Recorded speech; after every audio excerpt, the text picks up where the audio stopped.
The auctioneer's gavel came down with a thunderous crack that echoed through the packed auction house, and I watched in stunned silence as my mother's worthless painting sold for $12 million. The same canvas that David had called garbage just 3 weeks ago was now surrounded by frenzied bidders from around the world, their paddles flying through the air like weapons in a battle I never knew I was destined to win.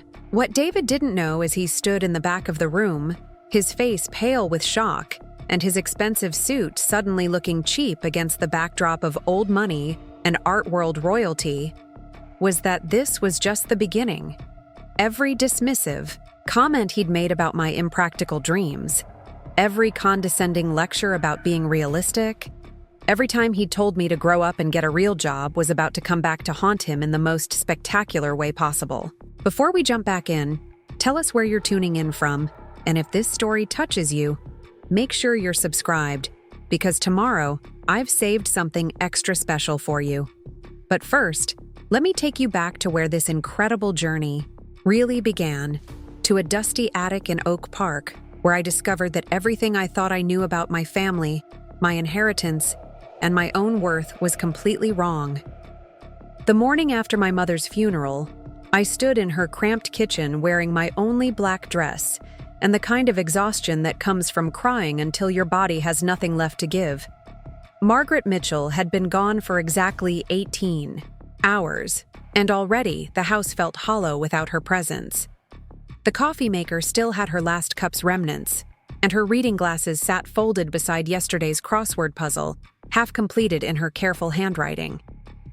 I'm Sarah Mitchell, and at 28, I thought I had my life figured out. I taught art to elementary school children in Chicago, spent my evenings grading finger paintings and cutting construction paper, and dated a financial advisor named David Chen, who constantly reminded me that my career choice was charming but financially irresponsible.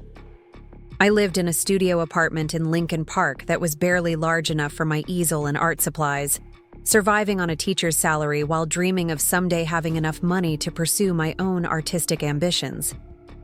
My mother had raised me alone after my father died when I was 7, working double shifts as a high school English teacher to keep us afloat.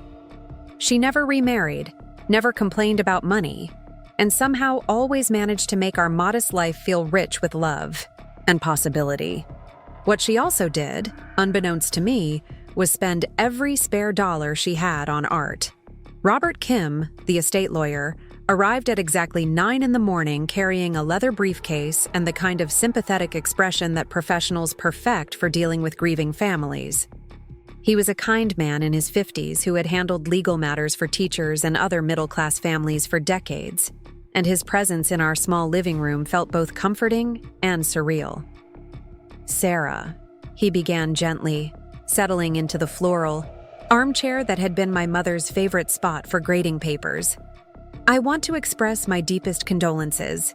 Your mother was an exceptional woman who cared deeply about your future." I nodded, unable to trust my voice. The house still smelled like her lavender perfume and the lemon cookies she'd baked just days before her unexpected heart attack. Everything felt suspended in time, as if she might walk through the door at any moment with groceries and stories about her students. Robert opened his briefcase and withdrew a manila folder that looked disappointingly thin. After a lifetime of hard work, my mother's entire estate apparently fit into a few sheets of legal documents. "The house has a small mortgage remaining," he explained, his voice gentle but matter-of-fact. "After settling debts and final expenses, I'm afraid there won't be much left in terms of liquid assets." I'd expected this news. Teachers don't accumulate vast fortunes, and my mother had always lived modestly, clipping coupons and shopping sales with the dedication of someone who understood the value of every dollar. What surprised me was that she'd managed to save anything, at all. "However," Robert continued, "the house and its contents are yours free and clear once the mortgage is satisfied. Your mother was very specific about wanting you to have everything exactly as she left it." He paused, studying my face carefully. "She mentioned that you might find some items of interest in the attic." The attic. I'd been avoiding that cramped space under the eaves for years, ever since my teenage attempts to use it as a private retreat had been thwarted by the overwhelming clutter my mother had accumulated up there. Boxes of old teaching materials, holiday decorations from decades past, and what seemed like hundreds of paintings and prints that she'd collected over the years filled every available inch of space. She specifically mentioned the paintings, Robert added, consulting his notes. Your mother said you'd understand their value better than anyone else. Their value. I almost laughed at the irony. My mother's art collection was legendary in our family for all the wrong reasons. Every garage sale, estate auction, and thrift store in the Chicago area had contributed to her ever-growing accumulation of artwork. She bought paintings the way other people bought lottery tickets, always convinced that her next purchase might be something special, something overlooked, by others who didn't share her passion for beauty. Most of the pieces were exactly what they appeared to be: amateur landscapes painted by hobbyists, mass-produced prints of famous works, and the occasional original piece by unknown local artists. I'd spent my childhood surrounded by these paintings, learning to appreciate art not for its monetary value but for the simple joy of creation and beauty. My mother had taught me to see the world through an artist's eyes, to find inspiration in unexpected places, and to believe that everyone had something beautiful to contribute to the world. After Robert left, I made myself another cup of coffee and stared at the ceiling, knowing I'd have to venture into the attic eventually. The house needed to be cleaned out. Decisions needed to be made about what to keep and what to donate, and somewhere in that overwhelming chaos, I might find clues about how to move forward with my life. David arrived around noon, letting himself in with the spare key my mother had given him despite my protests that our relationship wasn't serious enough for such gestures. He looked impeccable as always in his tailored gray suit and Italian leather shoes, carrying himself with the confidence of someone whose biggest daily concern was managing other people's investment portfolios. "Sarah, honey," he said, pulling me into what felt more like a professional embrace than a comforting hug. "I'm so sorry about your mother. I know this is difficult, but we need to talk about practical matters." David had a talent for making everything sound like a business meeting. Even his expressions of sympathy felt calculated, designed to demonstrate appropriate emotion while quickly moving toward more productive conversations. He'd been pushing me for months to make our relationship more serious, talking about moving in together and combining our finances in ways that always seemed to benefit him more than me. "The estate lawyer was here this morning," I said, settling back into my mother's chair and wrapping myself in the afghan she'd crocheted during my college years. "There's not much to inherit except the house and her things." David's expression shifted almost imperceptibly, and I caught the flash of disappointment he tried to hide. He'd been dating a struggling art teacher, but I suspected he'd been hoping my mother might have hidden savings or investments that would suddenly make me a more attractive long-term prospect. "Well, that's unfortunate," he said, settling onto the couch and checking his phone. "Have you given any thought to what you'll do with the house? The real estate market in Oak Park is decent right now." Preparing and narrating this story took us a lot of time, so if you are enjoying it, subscribe to our channel. It means a lot to us. Now back to the story. If you sold quickly, you could probably clear enough to pay off your student loans and maybe put a down payment on something smaller. The casualness with which he discussed dismantling my childhood home made my stomach tighten. This was the house where my mother had raised me, where she'd spent hours helping me with homework at the kitchen table, where she'd taught me to paint watercolors on rainy afternoons.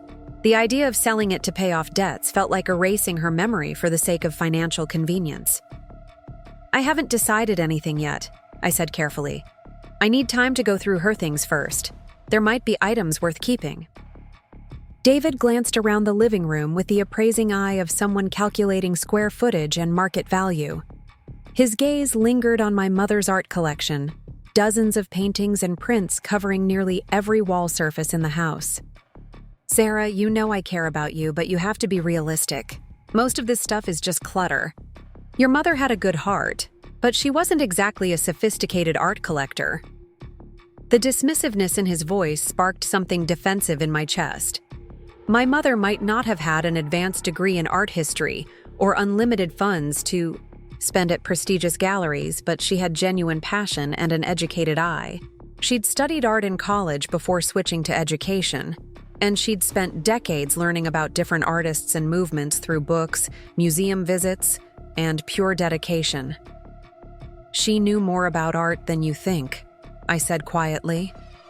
"I'm sure she did," David replied in the tone he used when humoring clients who wanted to make poor investment decisions.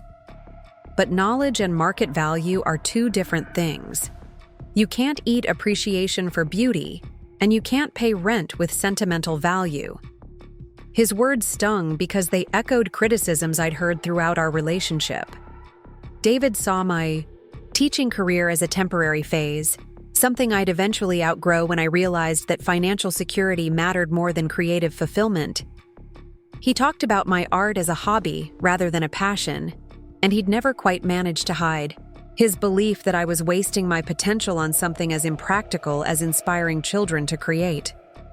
"Why don't we go up to the attic?" I suggested, standing and smoothing my dress. "Maybe you can help me sort through what's up there."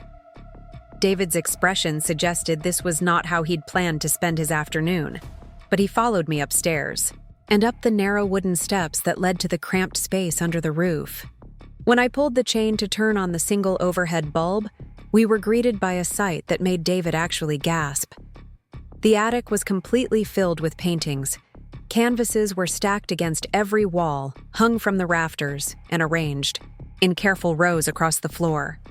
Some were framed, others were stretched but bare, and a few were still rolled in protective tubes. The variety was overwhelming: landscapes and portraits, abstracts and still lifes, works in oil and watercolor, and charcoal, pieces that ranged from tiny sketches to canvases large enough to dominate a gallery wall. "My God," David said, picking his way carefully through the maze of artwork. "How many paintings are up here?" I'd been wondering the same thing. I'd known my mother collected art, but this was beyond anything I'd imagined. There had to be hundreds of pieces, representing years of careful accumulation and what must have been thousands of dollars in purchases. For someone who'd always claimed to be living paycheck to paycheck, my mother had somehow managed to amass a collection that filled an entire room.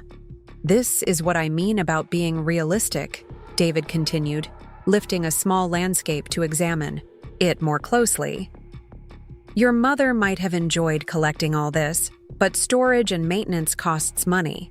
Most of these pieces probably aren't worth the frames they're mounted in." He set the landscape aside dismissively and moved to examine a larger abstract piece covered in bold blues and greens. "Look at this one. The paint is cracking, the canvas is loose, and I don't recognize the signature. This is exactly the kind of thing that accumulates when people buy art emotionally instead of strategically." I watched David move through my mother's collection like an appraiser at a liquidation sale, and something inside me began to shift. Every dismissive comment, every casual judgment about my mother's taste and intelligence felt increasingly wrong. My mother had been many things, but she was never careless or impulsive. If she'd filled an entire attic with paintings, there had to be a reason beyond simple accumulation. "David," I said slowly, "what if you're wrong? What if some of these actually are valuable?" He turned to look at me with the patient expression he reserved for explaining complex financial concepts to clients who didn't understand market realities. "Sarah, honey, I know you want to believe your mother left you something valuable, but art investment requires expertise and significant capital. Your mother was a wonderful woman, but she was a high school teacher, not an art world insider." The condescension in his voice was subtle but unmistakable. David had a way of making his opinions sound like objective facts, and over the months we'd been dating, I'd found myself accepting his assessments of my choices, my career, and my prospects for the future. But standing in my mother's attic, Surrounded by decades of her careful collecting, his certainty felt less authoritative and more presumptuous. "Maybe I should have someone look at them," I said, kneeling beside a canvas that depicted a woman in flowing robes standing beside a river. The brushwork was confident and skilled, with subtle gradations of color that suggested significant technical ability. Someone who actually knows about art. David sighed in the way that suggested I was being impractical again. "If it makes you feel better, sure, but don't get your hopes up. The art market is incredibly sophisticated, and if any of these pieces were genuinely valuable, they wouldn't have ended up in thrift stores and garage sales." As we made our way back downstairs, I found myself studying David's profile and wondering when I'd started accepting his assessments of my life as gospel truth. He was successful and confident, and his financial advice was probably sound. But what qualifications did he have to judge my mother's art collection? What made him so certain that a woman who'd spent 30 years teaching literature and studying beauty couldn't possibly have developed an eye for valuable artwork? That evening, after David left for a business dinner, he claimed he couldn't cancel. I called Emma Rodriguez, my best friend since college, and the one person who'd known my mother almost as well as I did. Emma was an art history professor at Northwestern University, and if anyone could help me understand what I'd inherited, it would be her. "Sarah." Emma's voice was warm with sympathy when she answered. "I've been thinking about you all day. How are you holding up?" I told her about the lawyer's visit, David's assessment of the situation, and the overwhelming collection of artwork waiting in the attic. Emma listened without interruption, making the occasional sympathetic sound as I described the day's discoveries and frustrations. "You know," Emma said when I finished, "your mother always talked about her paintings when we had coffee together. She never claimed they were valuable, but she was incredibly knowledgeable about art history. Remember when she corrected that curator at the Art Institute about the attribution of that Impressionist piece?" I did remember. We'd been visiting the museum together, and my mother had politely disagreed with a docent's explanation of a painting's provenance. Later research had proven her correct, embarrassing the museum staff and earning my mother an apology letter from the curator. She'd never been arrogant about her knowledge, but her understanding of art history was surprisingly deep for someone who'd never worked professionally in the field. "Emma," I said slowly, "do you think it's possible that some of her pieces might actually be worth something?" "Honestly? Yes," Emma replied without hesitation.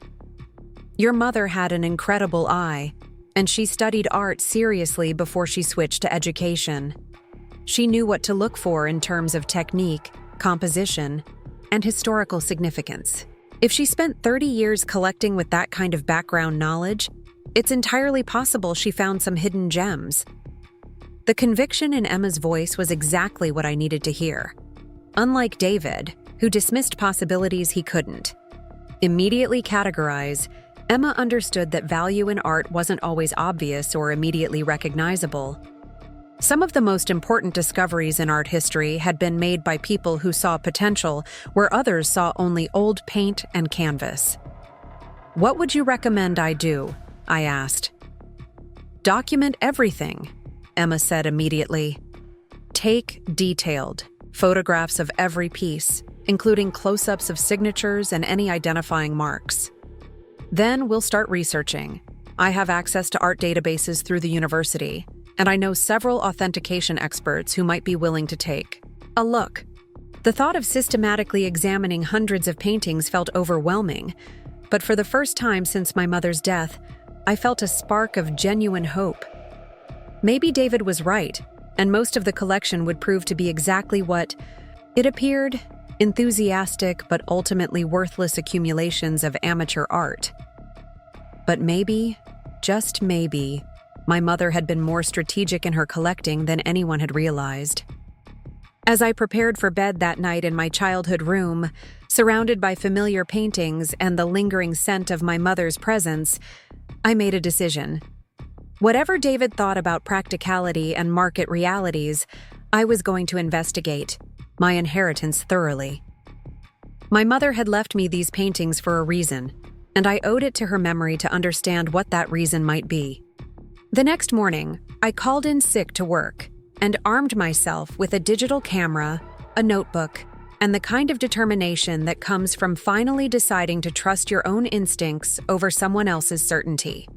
The attic awaited, filled with mystery and possibility, and for the first time in months, I felt like I was about to embark on an adventure rather than simply managing a problem. Little did I know that by the end of the week, my entire understanding of my mother, my inheritance, and my own future would be completely transformed. The woman who climbed those attic stairs that morning was still thinking small, still accepting other people's limitations as her own reality. The woman who would eventually descend was about to discover that sometimes the most valuable treasures are hidden in the most unexpected places, and that a mother's love can create legacies that extend far beyond what anyone imagines possible. The next 3 days passed in a blur of careful documentation and growing excitement. I photographed every single painting in the attic, creating a digital catalog that numbered over 200 individual pieces. Each photograph required multiple angles, detailed shots of signatures, and notes about the painting's condition, dimensions, and any identifying marks or labels on the back of the canvas.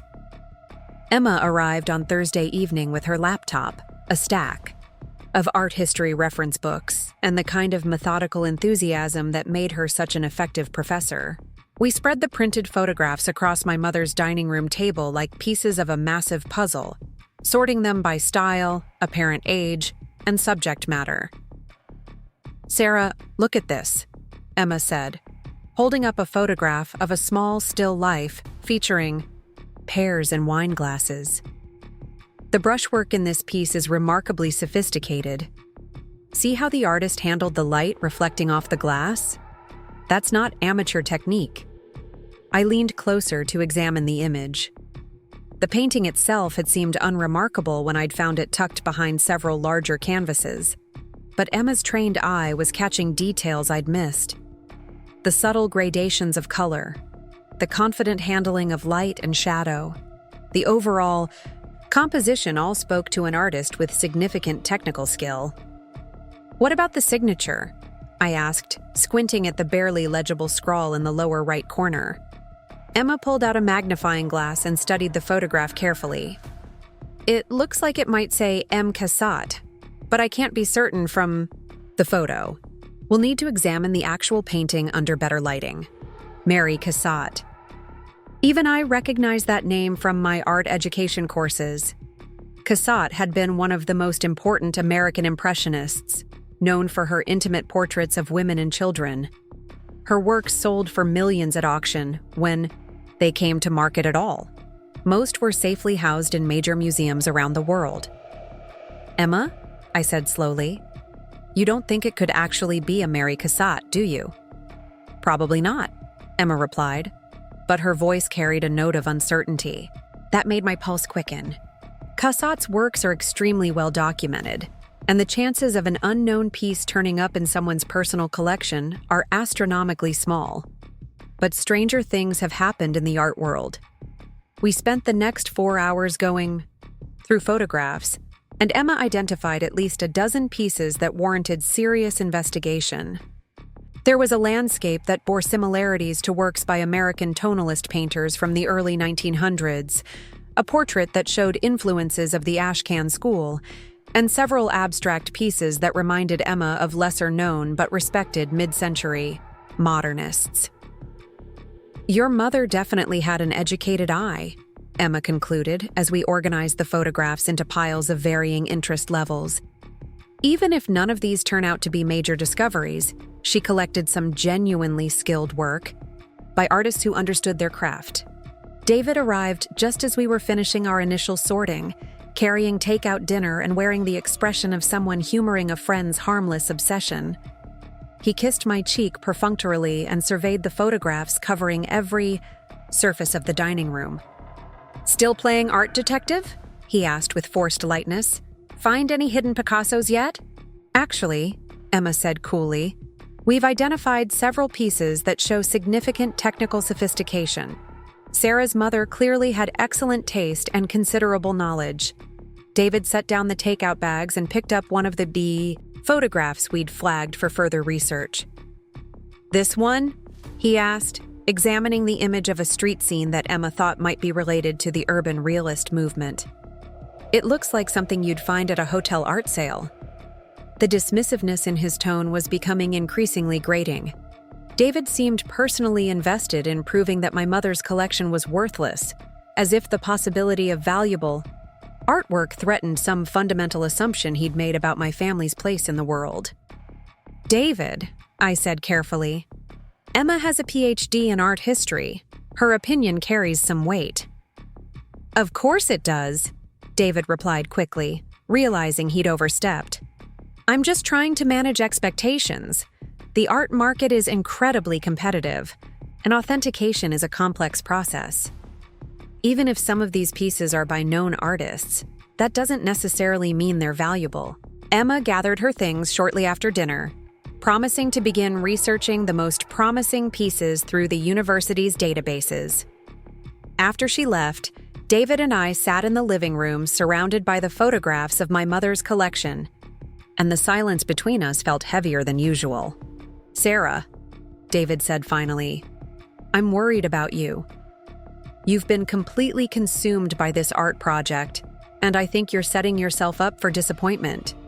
Your mother was a wonderful person, but she wasn't a professional art dealer.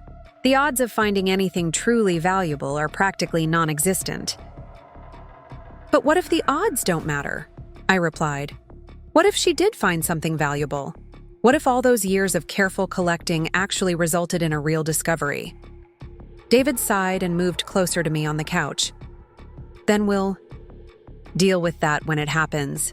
But in the meantime, you need to make practical decisions about your future. The school year starts in 3 weeks. You have bills to pay, and this house isn't going to maintain itself." He was right about the practical considerations, but something about his urgency to move past the art investigation felt wrong. David seemed almost eager to close this chapter of uncertainty and return to the predictable trajectory he'd mapped out for our relationship. A relationship that, I was beginning to realize, he'd always seen as a project requiring his guidance and management. The next morning brought a phone call that changed everything. Emma's voice was tight with excitement when I answered, barely contained energy crackling through the phone connection. "Sarah, you need to get down to the university immediately. I've been up all night researching that still life with the pears, and I think we might have something extraordinary." I drove to Northwestern's campus with my heart hammering against my ribs, the actual painting carefully secured in the backseat of my car. Emma had requested that I bring the original so she could examine it under proper lighting with professional equipment. The campus was quiet in the summer morning, with only a few students and faculty members moving between buildings.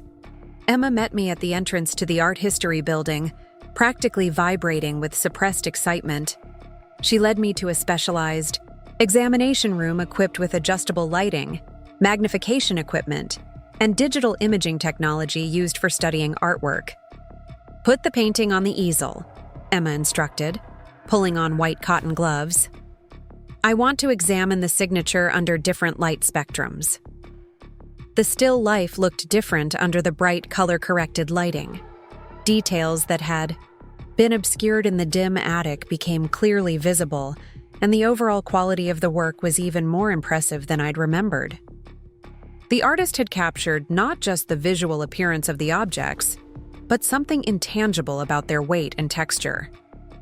Emma adjusted a high-powered magnifying lamp and leaned in to study the signature. After several minutes of careful examination, she straightened up and looked at me with an expression I'd never seen on her face before. "Sarah," she said quietly, "I think this might actually be a Mary Cassatt."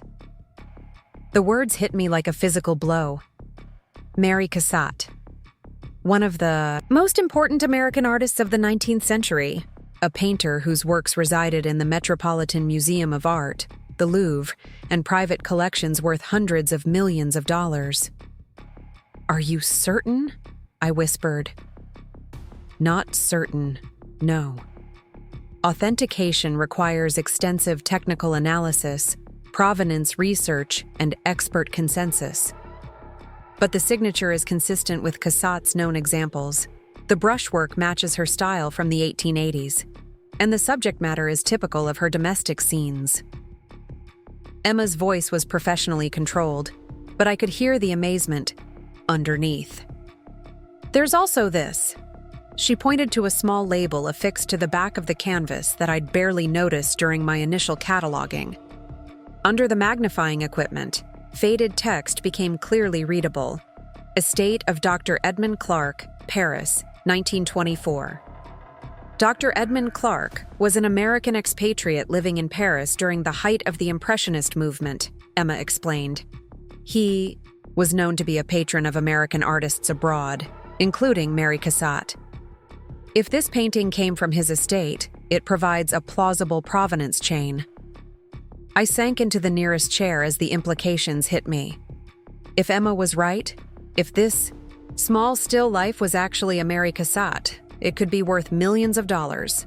Enough money to change my entire life, to pursue my own artistic ambitions, to never again worry about paying rent or justifying my career choices to anyone. "What do we do now?" I asked. "We need professional authentication," Emma replied. "I know someone at the Art Institute who specializes in American Impressionist works. Dr. James Harrison has been authenticating Cassatt pieces for 30 years, and his opinion carries significant weight in the art world." The thought of showing my mother's painting to a real expert was terrifying and exhilarating in equal measure. What if Dr. Harrison immediately dismissed it as a reproduction or student work? What if my growing hope was based on wishful thinking, rather than genuine possibility? But what if it wasn't? What if my mother, quietly and without fanfare, had discovered one of the art world's most sought-after treasures at a suburban estate sale? Dr. Harrison agreed to examine the painting that afternoon, and I spent the intervening hours in a state of nervous energy that made concentration impossible. I called in sick to work again, unable to imagine standing in front of a classroom teaching finger painting techniques while potentially sitting on a multi-million-dollar discovery. Emma accompanied me to the Art Institute, where Dr. Harrison maintained a small office adjacent to the museum's conservation laboratories. He was a distinguished man in his mid-50s with silver hair and the kind of quiet confidence that comes from decades of expertise in a specialized field. "Ms. Mitchell," he said, shaking my hand formally, "Emma has told me about your mother's collection. I understand you have a piece you'd like me to examine." I unwrapped the still life with trembling hands and placed it on his examination table. Dr. Harrison studied the painting for several minutes without speaking, using various magnification tools and adjusting the lighting to examine different aspects of the work. "Interesting," he murmured, leaning closer to examine the brushwork and the reflected light on the wine glass. "Very interesting indeed." The silence stretched on as Dr. Harrison continued his examination, occasionally making notes in a small, leather journal. Emma and I exchanged glances, trying to read his professional poker face for any hint of his conclusions. Finally, Dr. Harrison straightened up and removed his examination gloves. "Ms. Mitchell, where did your mother acquire this piece?" "I don't know," I admitted. "She collected art for decades, mostly from estate sales and auctions around Chicago. She never mentioned this piece specifically." Dr. Harrison nodded thoughtfully. "The brushwork is consistent with Mary Cassatt's style from the 1880s. The signature appears authentic under magnification, and the provenance label provides a plausible acquisition history." He paused, choosing his words carefully. "However, definitive authentication requires additional technical analysis. X-radiography, paint sample analysis, and canvas dating would all need to confirm the visual evidence." "But what's your preliminary assessment?" Emma asked. Dr. Harrison looked directly at me, his expression serious. In my professional opinion, based on 30 years of studying Cassatt's work, this painting has a very strong probability of being a genuine Mary Cassatt. If technical analysis confirms my assessment, you would be looking at a work worth between $8 and $12 million at current market values. The room seemed to spin around me. $8 to $12 million. More money than I'd ever imagined having, more money than most people saw in a lifetime.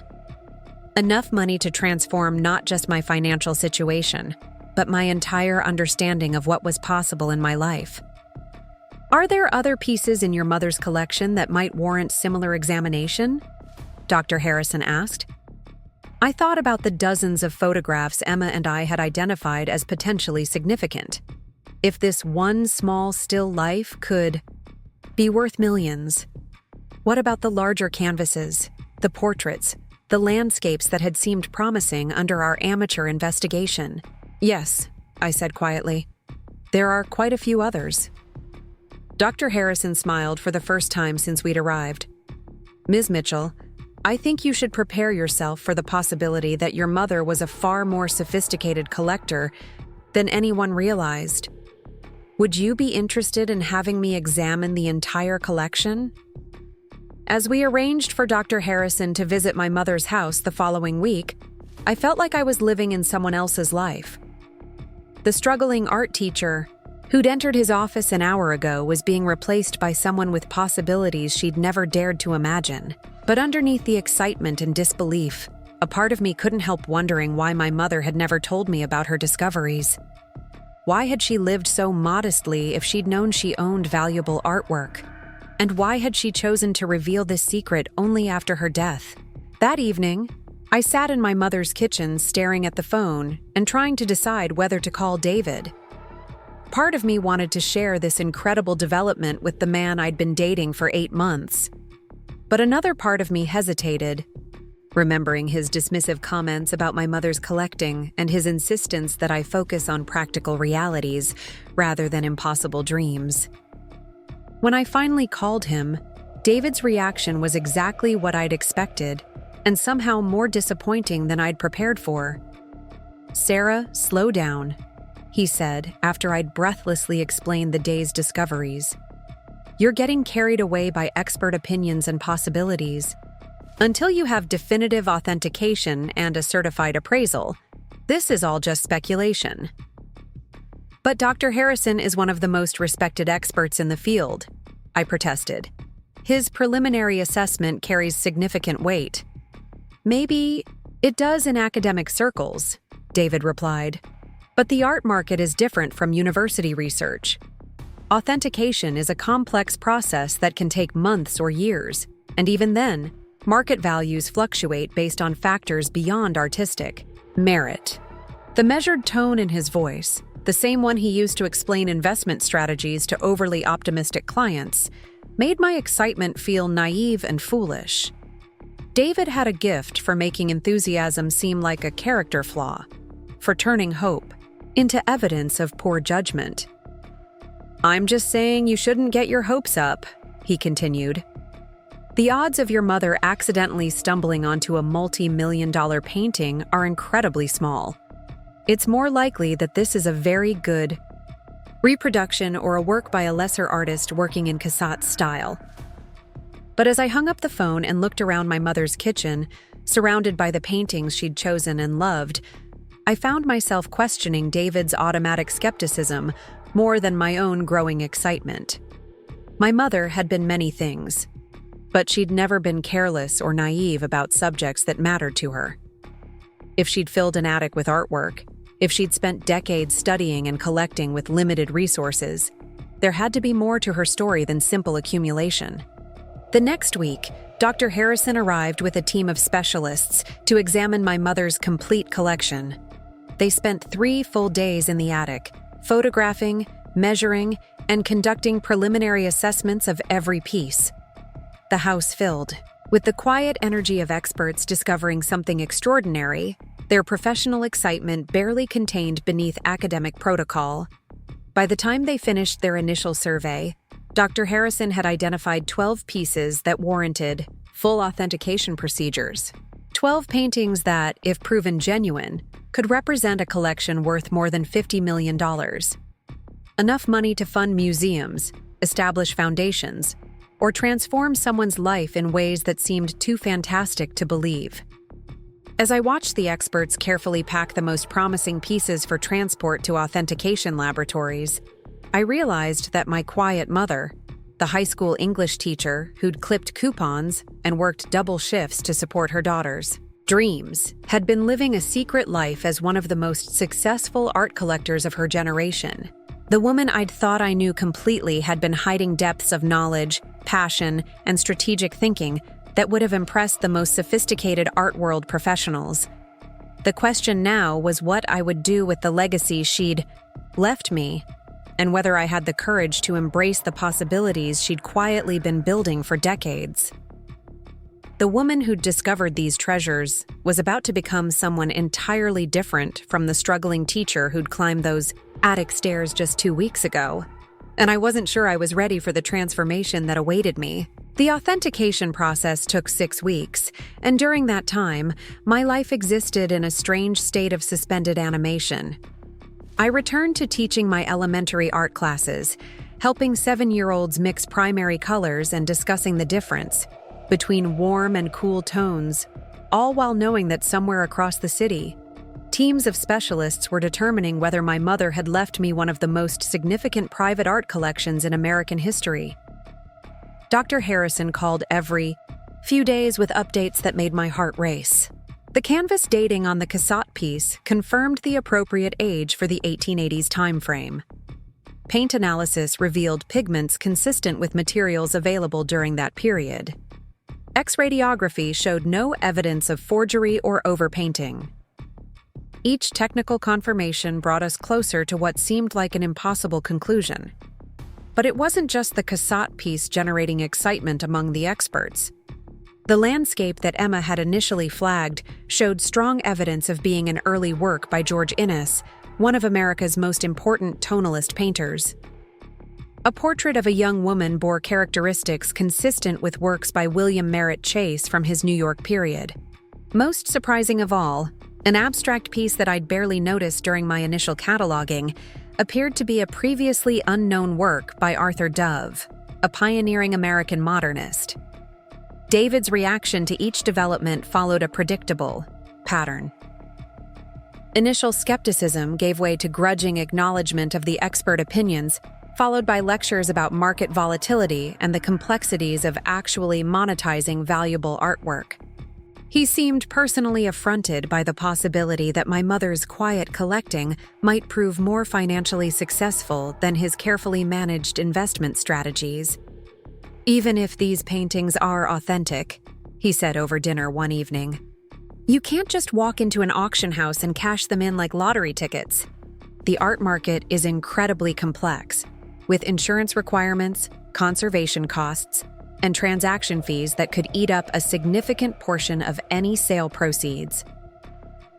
His constant emphasis on potential problems and complications was beginning to feel less like helpful caution and more like deliberate discouragement. David had a way of making every positive development sound like a burden rather than an opportunity, and I found myself sharing fewer details about the authentication process with each passing week. Emma, by contrast, was completely energized by the unfolding discoveries. She spent hours researching each piece, tracking down exhibition histories and provenance records that might support the authentication conclusions.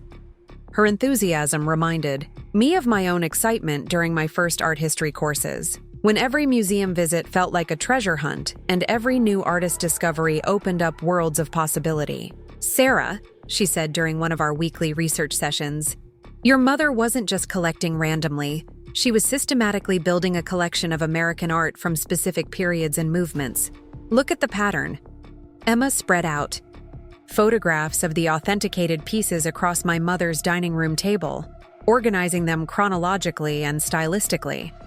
The collection told a coherent story of American artistic development from the late 19th century through the mid-20th century, with particular strength in Impressionist and early Modernist works. "This isn't the result of lucky finds at garage sales," Emma continued. This represents decades of educated collecting by someone who understood market trends before they became obvious to everyone else. Your mother was ahead of the curve on American art appreciation by 20 or 30 years. The revelation that my mother had been not just a passionate collector, but a strategic one, changed my understanding of her completely. The woman I'd thought lived paycheck to paycheck had actually been making sophisticated investment decisions that would have impressed professional art advisors. She'd identified undervalued artists and movements before the market recognized their significance, accumulating works that would appreciate dramatically over time. But why had she hidden this success so completely? Why had she continued working double shifts and clipping coupons while sitting on a collection worth tens of millions of dollars? And why had she chosen to reveal her secret only through the inheritance process rather than sharing her discoveries with me while she was alive? I found some answers in a manila envelope tucked behind a dresser in my mother's bedroom, discovered only when I began the heartbreaking process of sorting through her personal belongings. Inside were detailed records of every art purchase she'd made over 3 decades, including prices paid, dates of acquisition, and her own research notes about each piece. The purchase records told a story of incredible patience and strategic thinking. My mother had bought the Cassatt still life at an estate sale in 1987 for $350. After researching the seller's family history and determining that they'd inherited it from relatives who'd lived in Paris during the 1920s. She'd acquired the George Inness landscape at a country auction in 1993 for $800, outbidding dealers who didn't recognize the unsigned work's significance. Each purchase represented not just an eye for quality, but extensive research and strategic thinking that would have impressed professional collectors. My mother had studied auction records, traced ownership histories, and developed relationships with estate sale organizers who called her when interesting pieces became available. But the most revealing document in the envelope was a letter addressed to me, written in my mother's careful handwriting and dated just 3 months before her death. "My dearest Sarah," the letter began, "if you're reading this, then the collection has been discovered, and you're probably wondering why I never told you about its value. The answer is both simple and complicated. I wanted you to choose your own path based on passion rather than inheritance, to develop your own relationship with art and creativity without the burden of knowing what awaited you." The letter continued for several pages, explaining her collecting philosophy and her hopes for how I might use the inheritance. She'd hidden the collection's value not out of shame or secrecy, but out of a deep belief that I needed to discover my own strength and capabilities before inheriting the resources to pursue them fully. "You have always had more talent and intelligence than you've been willing to claim," she wrote. "I've watched you diminish yourself to accommodate others' insecurities, and I've hoped that someday you would find the courage to embrace your full potential. The collection is not just an inheritance, Sarah. It's a vote of confidence in the woman I know you can become." Reading my mother's words while sitting in her bedroom, surrounded by the paintings she'd chosen and loved, I felt something fundamental shift inside me. The struggling teacher who'd been accepting David's assessments of her practical limitations was being replaced by someone who understood that she'd inherited not just valuable artwork, but a legacy of strategic thinking and independent judgment. That evening, when David arrived for dinner carrying his usual takeout and his familiar expression of patient tolerance for my art world adventures, I felt like I was seeing him clearly for the first time in months. His handsome face and expensive clothes couldn't mask the fact that he consistently underestimated my intelligence and dismissed my mother's achievements. The man I'd been dating had never actually seen me as an equal partner, only as a project requiring his guidance and management. "Any news from the authentication experts?" he asked, settling into his usual chair at the kitchen table. "Actually, yes," I replied, watching his face carefully. "Dr. Harrison called this afternoon. The technical analysis confirms that we have a genuine Mary Cassatt, along with authenticated works by George Inness, William Merritt Chase, and Arthur Dove. The preliminary valuation for just those 4 pieces is $28 million. David's fork stopped halfway to his mouth, and for a moment his carefully controlled expression slipped completely. I saw surprise, followed quickly by something that looked like calculation as he processed the implications of what I'd told him. 28 million, he repeated slowly. That's an extraordinary amount of money, Sarah. You'll need serious financial planning to handle that level of wealth responsibly. The speed with which he moved from surprise to inserting himself into my financial planning was breathtaking in its presumption. David hadn't asked how I was feeling about the discovery, hadn't expressed amazement at my mother's collecting achievements, hadn't even acknowledged the emotional complexity of learning that the woman who'd raised me had been hiding such an important part of herself. Instead, his immediate focus was on how he could position himself as essential to managing my newfound wealth. I've been thinking about our relationship, David continued, reaching across the table to take my hand. This discovery changes everything.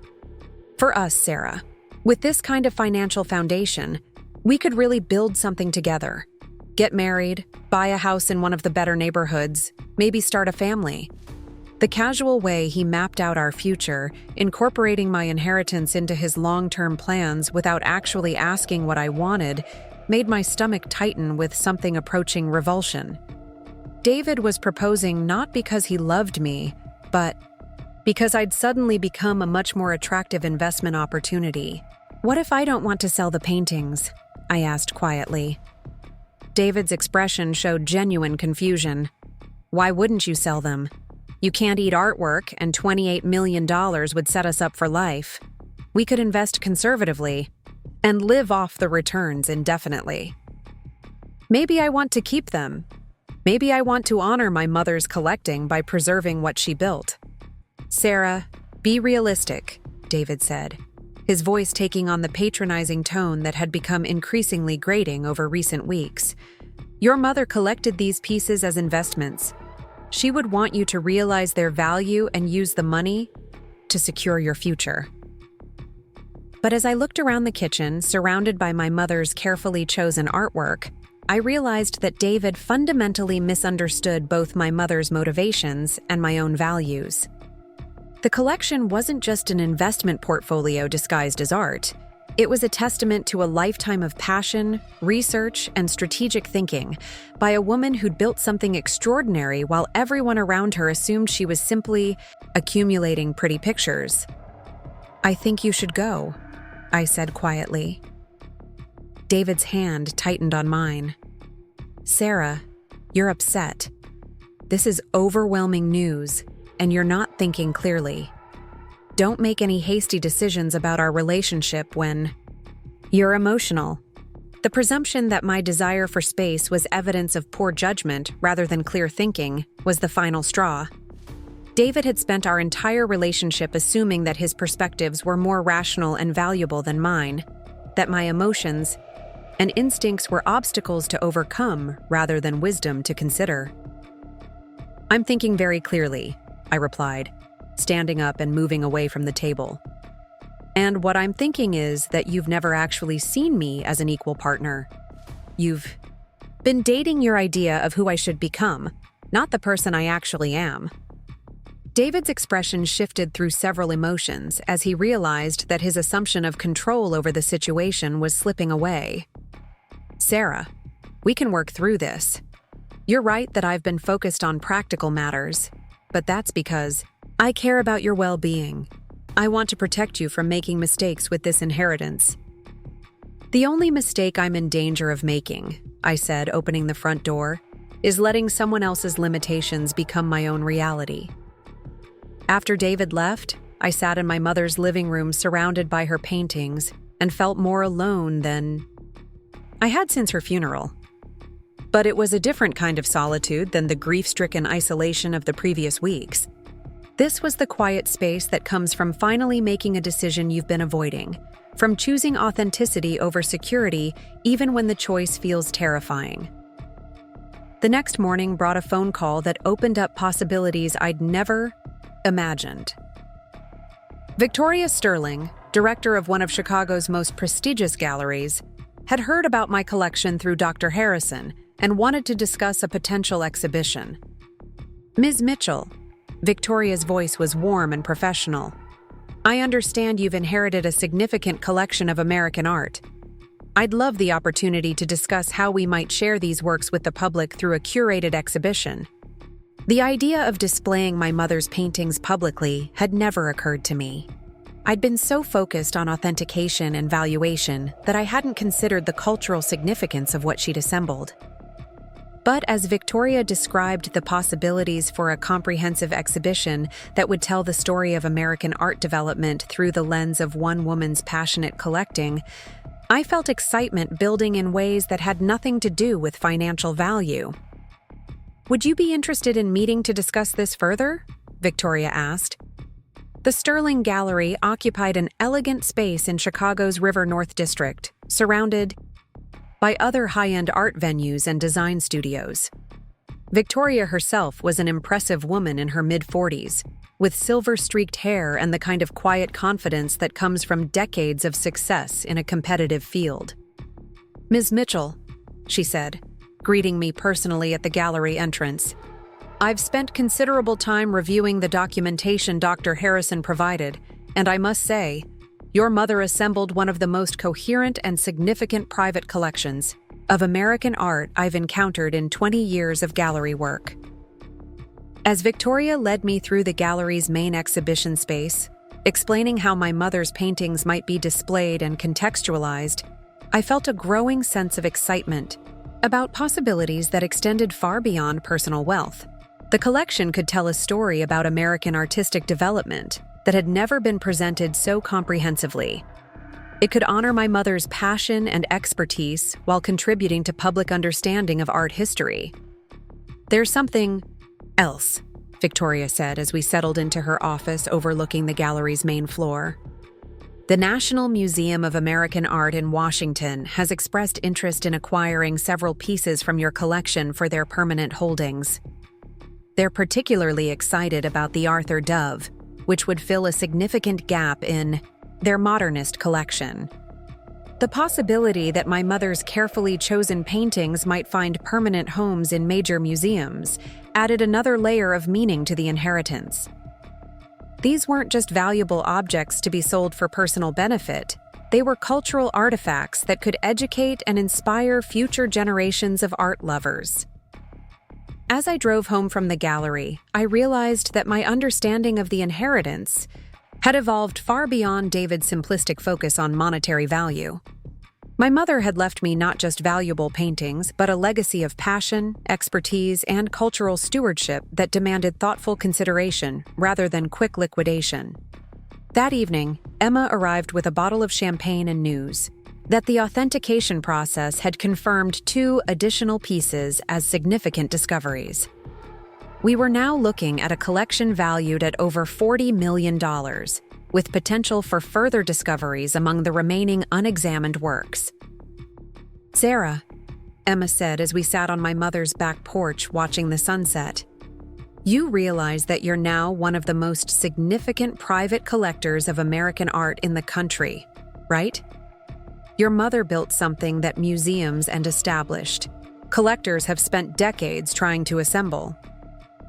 The magnitude of what I'd inherited was still difficult to comprehend. Just 2 months ago, I'd been a struggling teacher worried about paying rent and justifying my career choices to a dismissive boyfriend. Now I was the owner of a museum-quality art collection that could fund any dream I'd ever imagined pursuing. But more importantly, I was beginning to understand that my mother's real gift wasn't the financial value of the paintings she'd collected. It was the example she'd set of following her passion with intelligence and determination, of building something meaningful through patience and strategic thinking, and of believing in possibilities that others couldn't see. The woman who'd discovered this inheritance was disappearing, replaced by someone who understood that true wealth came not just from owning valuable things, but from having the courage to pursue your authentic interests regardless of what others thought was practical or possible. As the stars appeared over my mother's garden, I made a decision about how I wanted to honor her legacy. The paintings would be shared with the world through exhibitions and museum acquisitions, but they would also fund a new chapter in my own life, as someone who embraced her capabilities rather than hiding them.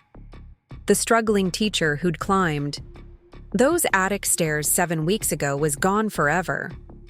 In her place stood a woman ready to claim her inheritance not just of valuable artwork, but of the confidence to build something extraordinary with the resources and wisdom her mother had quietly provided. 6 months later, I stood in the grand exhibition hall of the Chicago Museum of Fine Arts, watching hundreds of visitors move through hidden treasures, the Margaret Mitchell collection, an exhibition that had already broken attendance records and garnered international attention from art critics and collectors. The same paintings that David had dismissed as garage sale clutter now commanded reverent attention from scholars, students, and art lovers who traveled from across the country to witness what the New York Times had called one of the most important private collections of American art to emerge in the 21st century. My mother's carefully assembled collection filled 3 gallery rooms, each piece professionally lit and accompanied by detailed explanations of her acquisition process and the historical significance of the works. The centerpiece was the Mary Cassatt still life, displayed in a climate-controlled case that protected its delicate surface, while allowing visitors to appreciate the subtle brushwork that had first caught Emma's attention in my mother's cluttered attic. But the true revelation of the exhibition wasn't the monetary value of individual pieces. It was the story they told together about a woman who'd spent 30 years building something extraordinary while living a deliberately modest public life. Museum curators had worked with me to present not just the paintings, but the documentation of my mother's collecting process, her research notes, and the strategic thinking that had guided her acquisitions. Visitors could see the methodical approach she'd taken to understanding market trends, the relationships she'd built with estate sale organizers and auction house specialists, and the deep knowledge of art history that had enabled her to recognize significance where others saw only old paint and canvas. Margaret Mitchell emerged from the exhibition not as a lucky amateur who'd stumbled onto valuable artwork, but as a sophisticated collector whose expertise had been hidden behind the humble persona of a high school English teacher. Victoria Sterling had exceeded every expectation in curating the exhibition.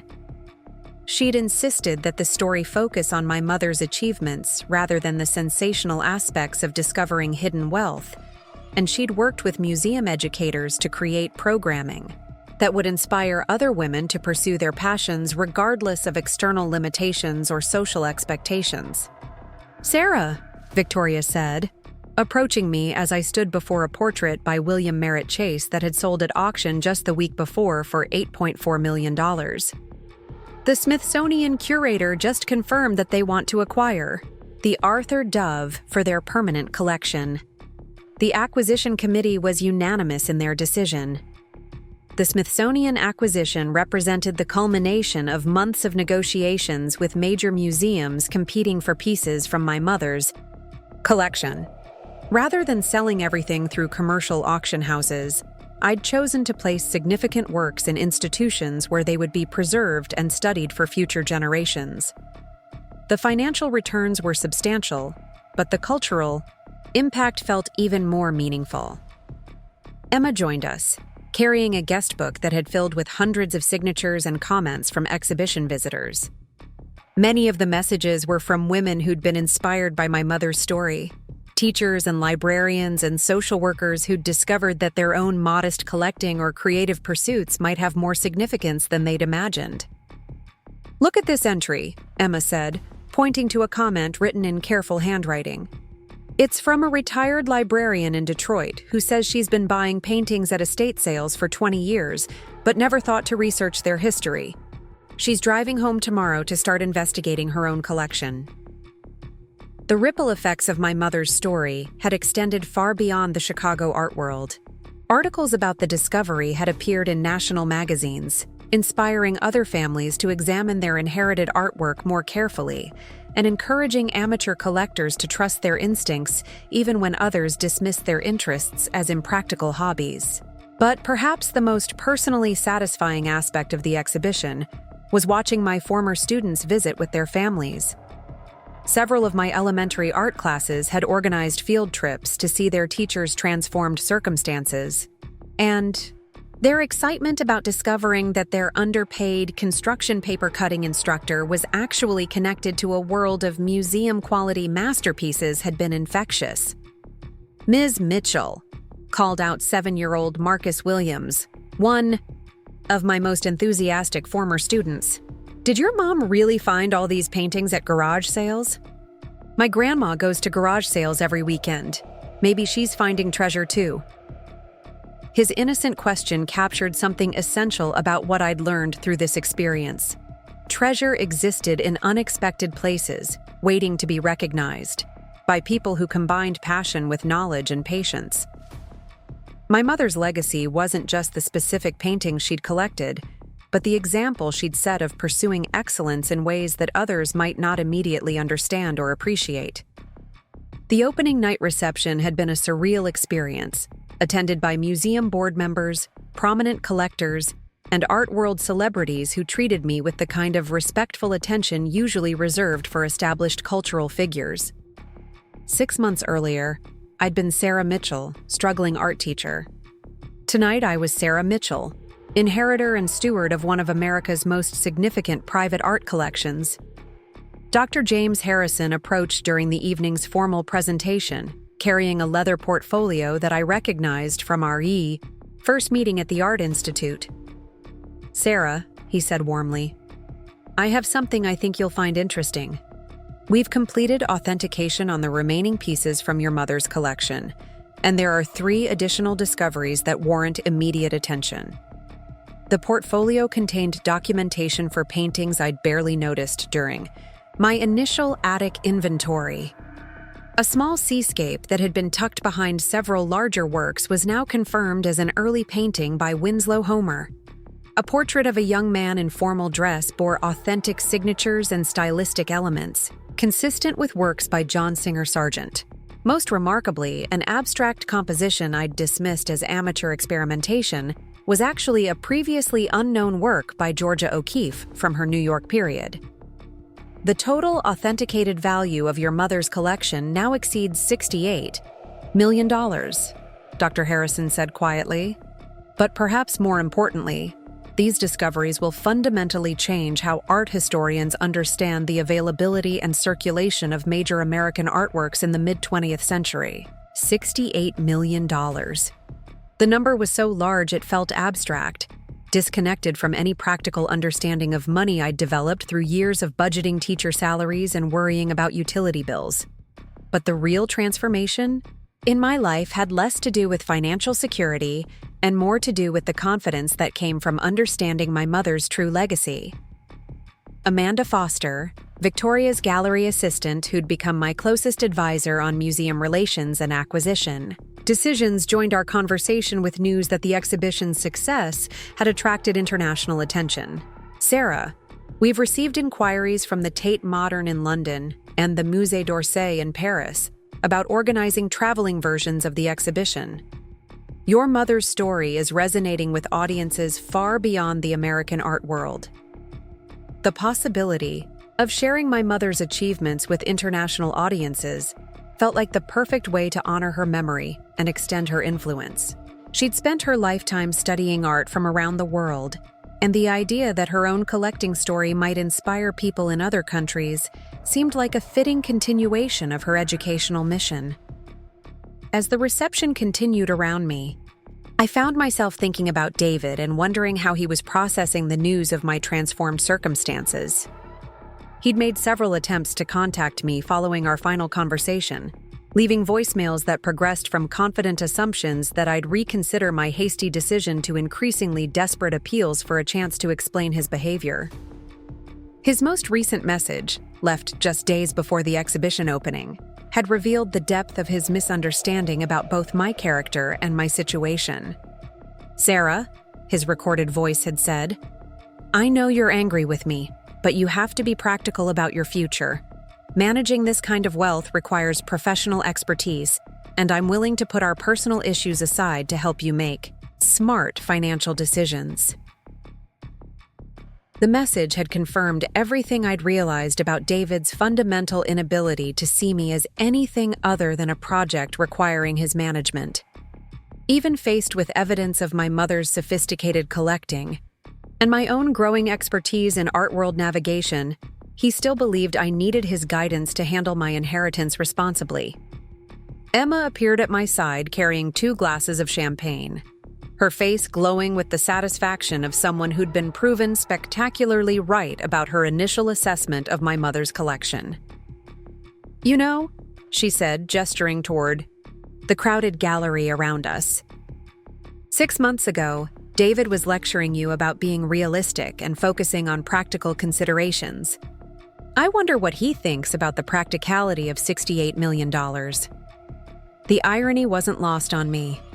David's obsession with financial security and practical decision-making had blinded him to the possibility that my mother's passionate pursuit of beauty and historical significance might actually prove more financially successful than his carefully managed investment strategies. His conventional wisdom about art collecting had been completely wrong, while my mother's intuitive and educated approach had generated returns that would have impressed any professional portfolio manager. But more importantly, David's inability to appreciate my mother's achievements had revealed his fundamental lack of respect for alternative forms of intelligence and success. He could only value accomplishments that fit his narrow definitions of professional expertise and market sophistication. The idea that a high school teacher might outperform trained financial advisors through passion and knowledge was incomprehensible to his worldview. Lisa Thompson, the auction house appraiser who'd worked with me to establish market values for pieces I'd decided to sell, approached with final documentation for the evening's transactions. Several smaller works from the collection had been sold to private collectors, generating enough immediate income to establish the Margaret Mitchell Foundation for Arts Education, a nonprofit organization I'd created to provide art supplies and programming to underfunded schools throughout Chicago. The foundation account has been established with an initial deposit of $12 million, Lisa announced with obvious satisfaction. You'll be able to fund comprehensive arts education, programs for thousands of students while maintaining the core collection for museum acquisitions and continued exhibitions. The foundation represented my attempt to honor both my mother's professional legacy as an educator and her personal passion for making art accessible to people regardless of their economic circumstances. Every student who received art supplies or participated in foundation-funded programming would be benefiting from my mother's 30 years of patient collecting and strategic investment. As the evening wound down and museum staff began the careful process of securing the exhibition for overnight protection, I found myself alone in the gallery space for the first time since the opening.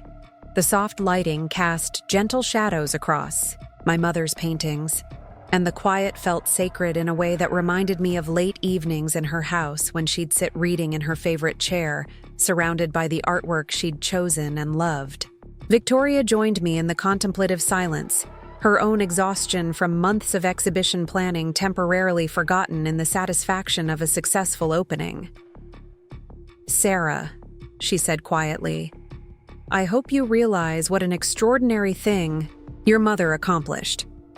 Not just in terms of the collection itself, but in the way she lived her life. She proved that passion combined with intelligence and patience can create something that outlasts any conventional measure of success." The truth of Victoria's observation settled over me like a comfortable weight. My mother had indeed created something that transcended conventional success. She'd built a legacy that would influence art historical scholarship, inspire other collectors, fund educational opportunities for future generations, and provide financial security for her daughters' chosen pursuits. But perhaps most importantly, she demonstrated that it was possible to live authentically according to your own values and interests, even when others couldn't understand or appreciate your choices. She'd pursued beauty and historical significance, while others focused on immediate practical concerns, and her approach had proved more successful in every measurable way. As I prepared to leave the museum, my phone buzzed with a text message from an unknown number. The message was brief, but Its impact was immediate. "Sarah, I saw the exhibition coverage in the Tribune. I was wrong about everything. Congratulations on your incredible inheritance. David." I stared at the message for several moments, feeling neither satisfaction nor anger, but rather a kind of mild curiosity about the man who'd been so certain of his own wisdom just months earlier. David's acknowledgement of being wrong felt both too little and too late, a hollow gesture from someone who'd fundamentally misunderstood both my character and my mother's legacy. I deleted the message without responding and walked out into the Chicago evening, feeling completely free for the first time in years. The struggling teacher who'd once accepted other people's limitations as her own reality was gone forever, replaced by someone who understood that authentic success came from pursuing your deepest interests with intelligence and determination, regardless of what others considered practical or possible. 3 months later, I resigned from my teaching position to become the founding director of the Margaret Mitchell Foundation, dedicating myself full-time to expanding arts education, opportunities, and supporting other women who wanted to pursue careers in museum work and art historical research. The foundation's offices occupied a renovated warehouse space near the Art Institute, surrounded by studios and galleries that reminded me daily of the creative community my mother had quietly supported through her collecting. The work was more fulfilling than anything I'd imagined possible during my years of cutting construction paper and mixing finger paints. Instead of managing classroom behavior and district bureaucracy, I spent my days developing partnerships with schools, recruiting expert instructors, and creating programs that would introduce thousands of students to the transformative power of artistic expression. Emma had accepted a position as the Foundation's chief curator, bringing her academic expertise to bear on educational programming and exhibition development. Together, we were building something that honored my mother's dual legacy as both educator and art world visionary, creating opportunities for others to discover their own hidden talents and unexpected passions.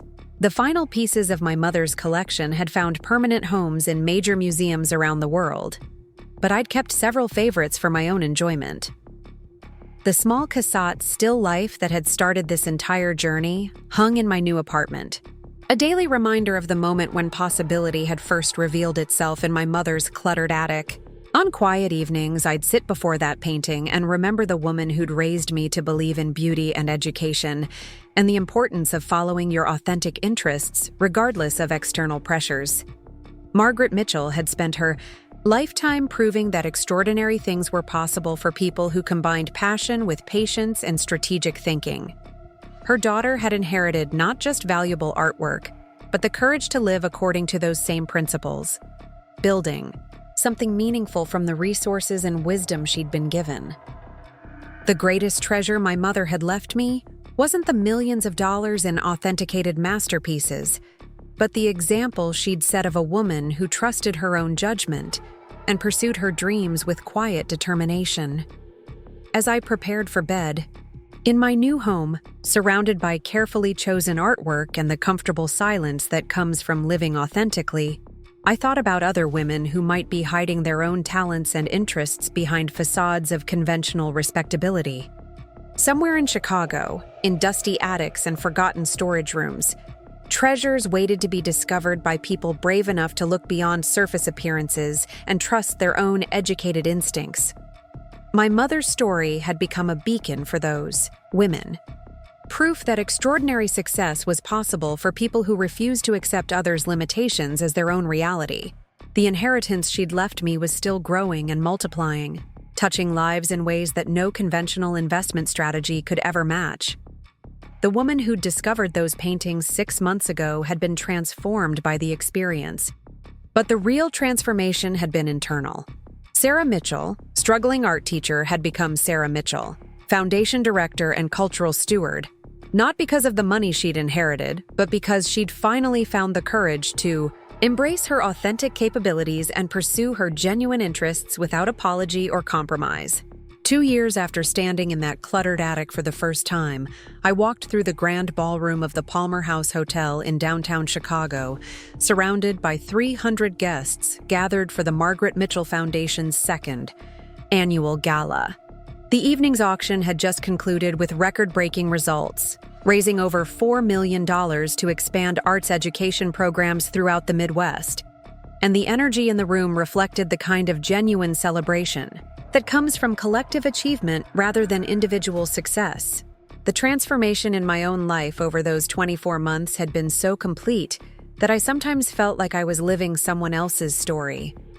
The struggling elementary school teacher who'd once worried about paying rent had become a recognized figure in Chicago's cultural landscape, sought after by museum boards and education committees for her expertise in arts funding and program development. More importantly, the woman who'd once diminished herself to accommodate others' insecurities had learned to embrace her capabilities without apology or self-doubt. Tonight's gala represented the culmination of everything I'd learned from my mother's example about combining passion with strategic action. The foundation now operated programs in over 50 schools, employed 12 full-time art educators, and had established partnerships with major cultural institutions that provided students with access to world-class instruction and exhibition opportunities. We'd created something that would continue growing and evolving long after I was gone, a living monument to the power of following your authentic interests with intelligence and determination. Dr. Rebecca Chen, the Foundation's new executive, director and a former curator at the Whitney Museum, approached as I surveyed the elegant crowd of donors, artists, and educators who'd gathered to support our mission. Rebecca was everything I'd hoped to find in a successor when I'd decided to transition from day-to-day operations to strategic oversight. A brilliant administrator who shared my commitment to making high-quality arts education accessible, regardless of economic circumstances. "Sarah," Rebecca said, her voice warm with satisfaction. "The bidding on the Georgia O'Keeffe study exceeded our most optimistic projections. The collector who won it specifically requested that his purchase be announced as supporting the Foundation's rural outreach program. The O'Keeffe study had been the final piece from my mother's original collection, a small charcoal drawing that authentication experts had confirmed as preparatory work for one of her most famous paintings. I'd wrestled with the decision to sell it, but ultimately concluded that my mother would have preferred to see it generate resources for educating young artists rather than sitting in my private collection. The sale proceeds would fund a mobile arts education program that brought professional instruction and supplies to small towns throughout Illinois and Indiana, communities where budget cuts had eliminated art programs entirely from local schools. It was exactly the kind of initiative that honored both my mother's professional commitment to education and her personal passion for making beauty accessible to everyone. Emma Rodriguez appeared at my side, elegant in a midnight blue dress that reflected her new confidence as a respected figure in Chicago's art world. Her career had flourished alongside the Foundation's growth, and she now served as chief curator for the Field Museum's New American Art Wing, while maintaining her position as our lead educational consultant. The shy academic who'd helped me photograph paintings in my mother's dining room had emerged as a sought-after expert, whose opinions carried significant weight in authentication and acquisition decisions. "The New York Times arts reporter wants to interview you about the mobile program," Emma said, indicating a distinguished woman near the auction display. "She's working on a feature about innovative approaches to arts education funding, and she thinks our model could inspire similar programs in other regions." The media attention was gratifying, but what truly mattered was the impact we were having on students who might otherwise never have access to quality arts instruction. Last month, I'd visited a fourth-grade classroom in rural Indiana where Foundation-funded programming had introduced children to watercolor techniques for the first time. The concentration on their faces as they experimented with color mixing and brush control had reminded me of my own childhood afternoons spent painting with my mother, and I'd understood that we were creating those same transformative experiences for hundreds of other young people.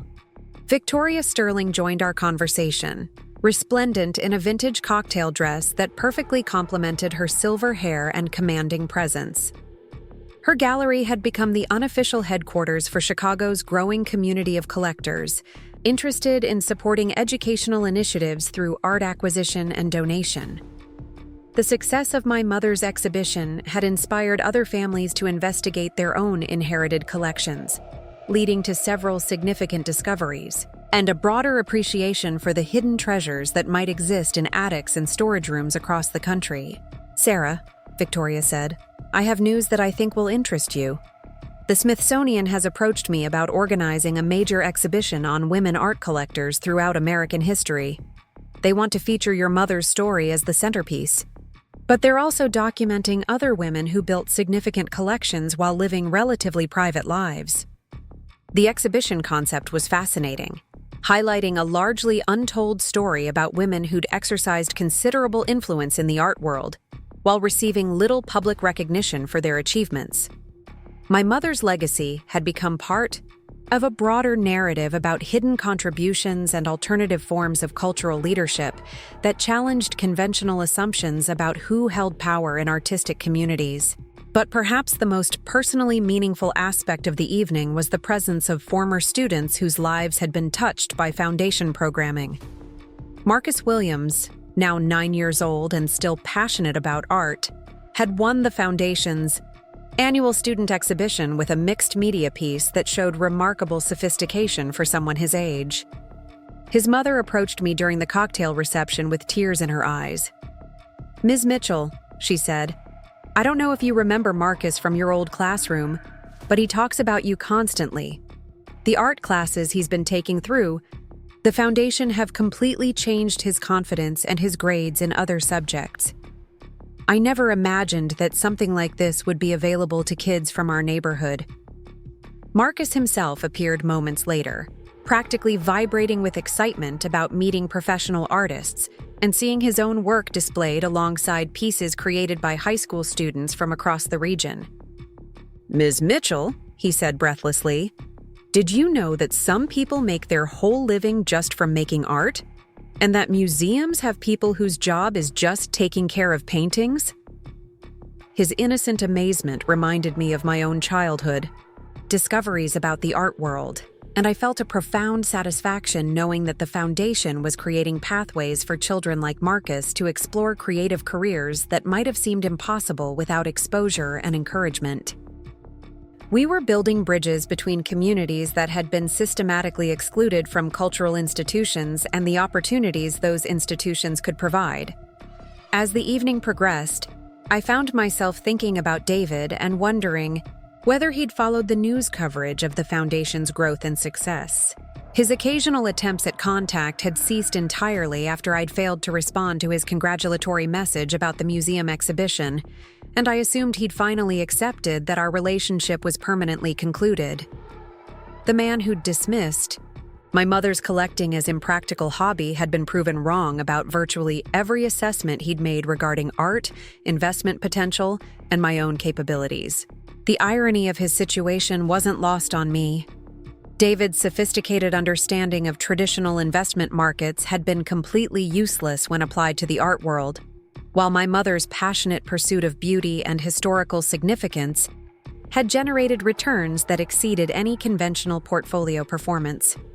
His certainty about practical decision-making had blinded him to possibilities that existed outside his narrow expertise.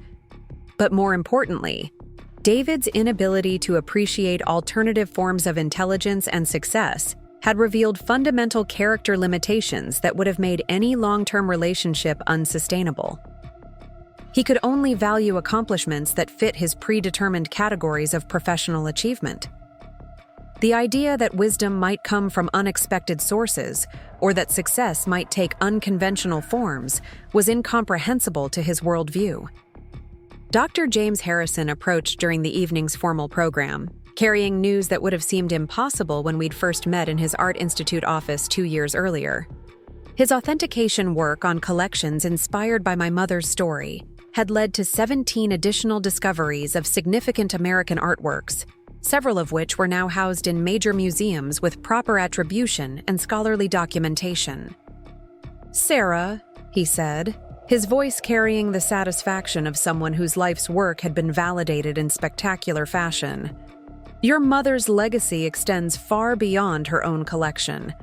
The attention her story brought to amateur collecting has encouraged dozens of families to investigate their inherited artwork seriously. We're documenting American art history that would have been lost forever without her example." The ripple effects of my mother's collecting had become a phenomenon that art historians would study for decades. Her systematic approach to building a coherent collection had provided a template for other passionate amateurs who wanted to contribute meaningfully to cultural preservation and scholarship. Museums were now actively seeking out private collectors whose methods reflected her combination of educated enthusiasm and strategic patience. Amanda Foster, who'd progressed from Victoria's gallery assistant to become one of Chicago's most respected young curators, joined our conversation with updates on international interest in American collecting stories. "The Tate Modern exhibition opens next month in London," she announced, "and advance ticket sales suggest it will be one of their most popular shows of the year. Your mother's story is resonating with audiences who never imagined that significant art discoveries were still possible in the 21st century." The global reach of my mother's influence felt almost surreal. A high school English teacher from Oak Park, Illinois, had become an inspiration for people around the world who were reconsidering their own relationship with inherited objects and family history. Her patient dedication to following her authentic interests had created a legacy that transcended cultural and geographic boundaries. As the gala's formal program concluded and guests began making their way home, I reflected on the extraordinary journey that had begun in my mother's cluttered attic 24 months earlier. The woman who'd climbed those narrow stairs expecting to find worthless accumulations of amateur artwork had discovered not just valuable paintings, but a completely new understanding of her own potential and her mother's hidden achievements. The financial transformation had been dramatic enough. The foundation's endowment now exceeded $25 million, ensuring that our educational programs would continue expanding for generations to come.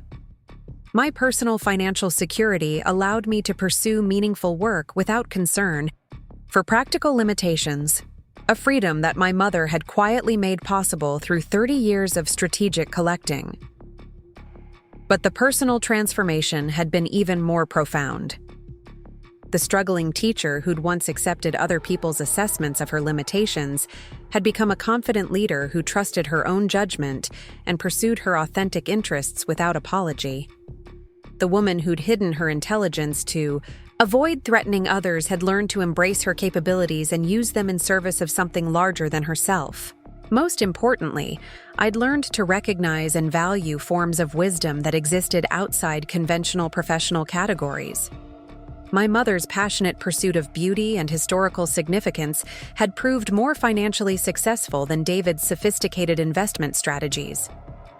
Her patient accumulation of knowledge through books, museum visits, and careful observation had generated insights that impressed the most credentialed experts in the art world. The Foundation's offices had become a gathering place for women who were discovering their own hidden talents and unexpected capabilities.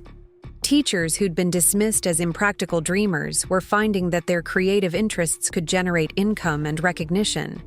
Librarians and social workers were uncovering valuable skills in research and cultural analysis that they'd never considered professionally relevant. We'd created a community that validated alternative forms of intelligence and success, proving that expertise could develop through passion and dedication, regardless of formal credentials or institutional affiliation. My mother's example had become a beacon for people who'd been told their interests were hobbies rather than serious pursuits worthy of respect and investment. 3 months after the gala, I received a phone call that connected my mother's legacy to an even broader historical narrative. Dr. Patricia Williams, a researcher at the National Archives, had been investigating the provenance of American artworks looted during World War II, and several pieces from my mother's collection had appeared in her research as works that had been stolen from Jewish families by Nazi forces and later sold through legitimate auction houses to unsuspecting American collectors.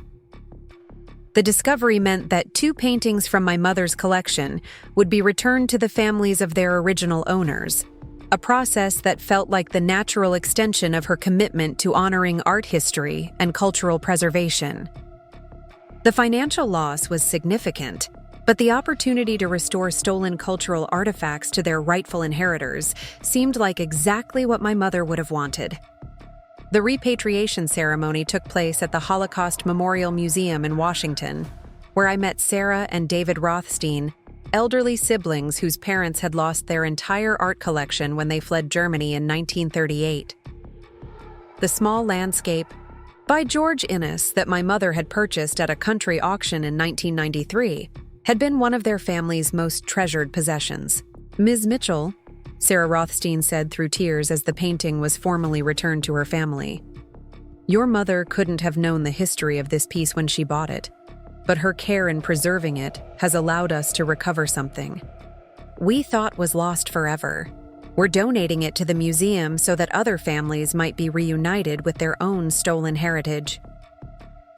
The ceremony reinforced my understanding of art as something larger than personal possession or financial investment. These paintings were cultural artifacts that carried family histories, artistic traditions, and historical memories that needed to be preserved and honored regardless of their market value. My mother's collecting had inadvertently become part of a larger mission to restore cultural heritage and heal historical wounds. As I prepared to leave Washington after the repatriation ceremony, I realized that my mother's legacy had evolved into something far more significant than either of us could have imagined when I'd first discovered those dusty canvases in her attic. What had begun as personal inheritance had become a force for cultural preservation, educational opportunity, and historical justice that would continue growing long after I was gone. The Foundation's programs were now operating in 12 states, serving over 10,000 students annually, and employing hundreds of professional artists and educators. Our mobile units reached rural communities that had never had access to quality arts instruction, while our urban partnerships provided intensive programming in schools where budget cuts had eliminated cultural education entirely. But perhaps, most importantly, we demonstrated that authentic passion combined with strategic thinking could create something that transcended conventional measures of success.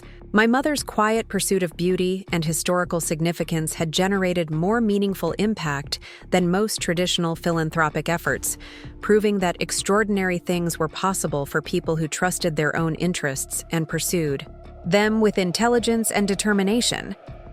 The woman who discovered this inheritance had been transformed by the experience, but the transformation had been internal as much as external. Sarah Mitchell, struggling art teacher, had become Sarah Mitchell, cultural leader and social entrepreneur, not because of the money she'd inherited, but because she'd finally found the courage to embrace her authentic capabilities and pursue her genuine interests without compromise. On quiet evenings in my apartment, surrounded by the few paintings I'd kept from my mother's collection, I often thought about other women who might be hiding their own talents and insights behind facades of conventional respectability, somewhere in Chicago, in dusty attics and forgotten storage rooms. Treasures waited to be discovered by people brave enough to look beyond surface appearances and trust their own educated instincts.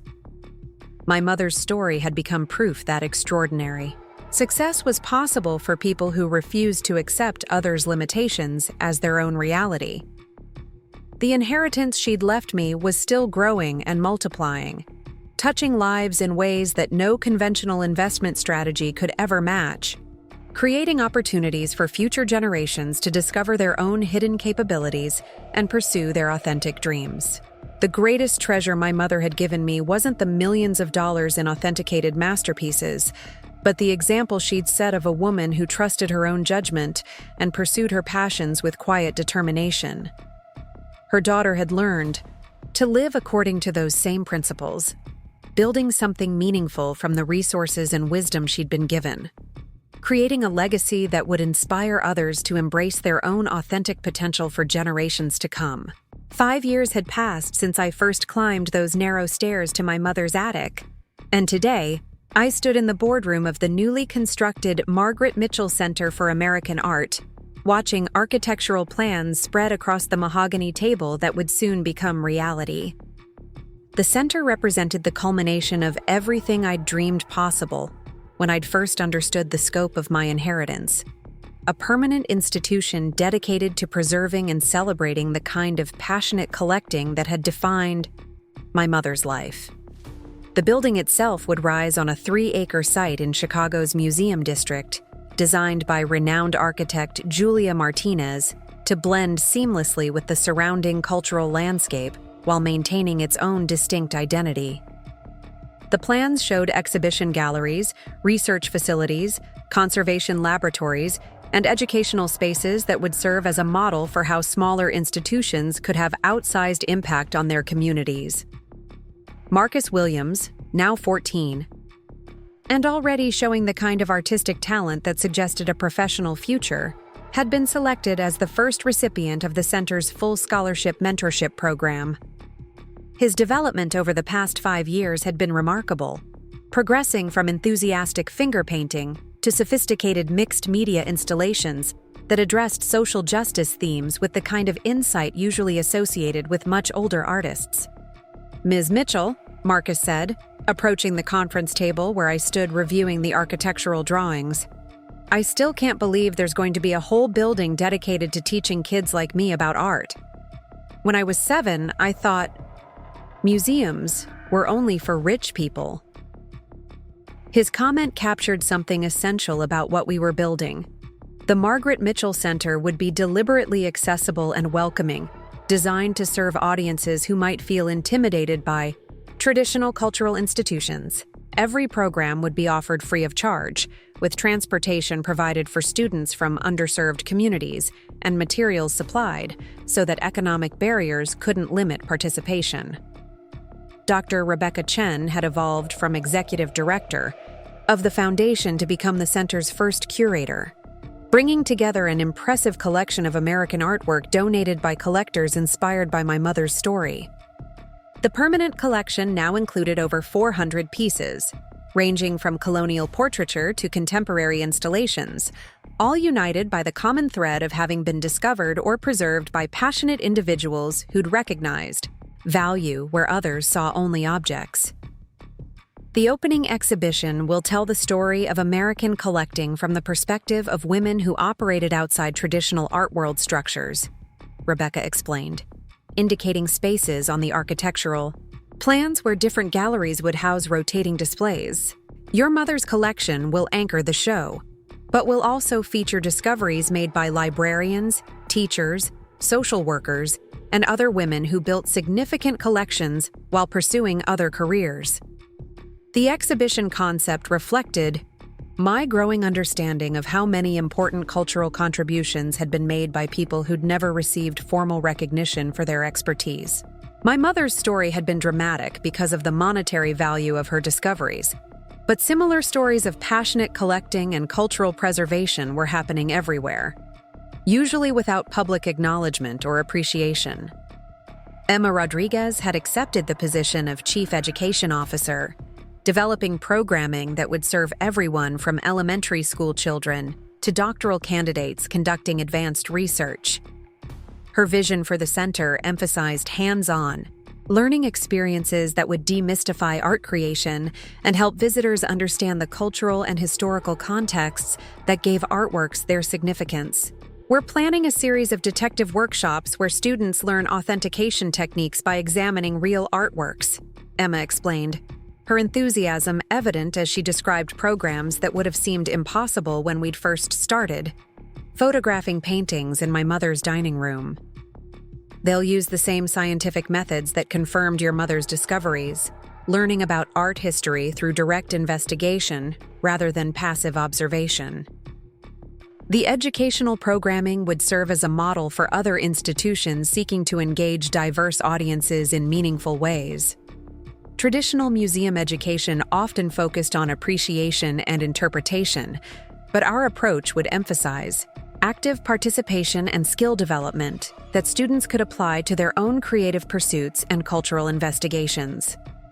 Victoria Sterling had joined the center's board of directors, bringing her extensive network of collectors and dealers to support acquisition and programming goals.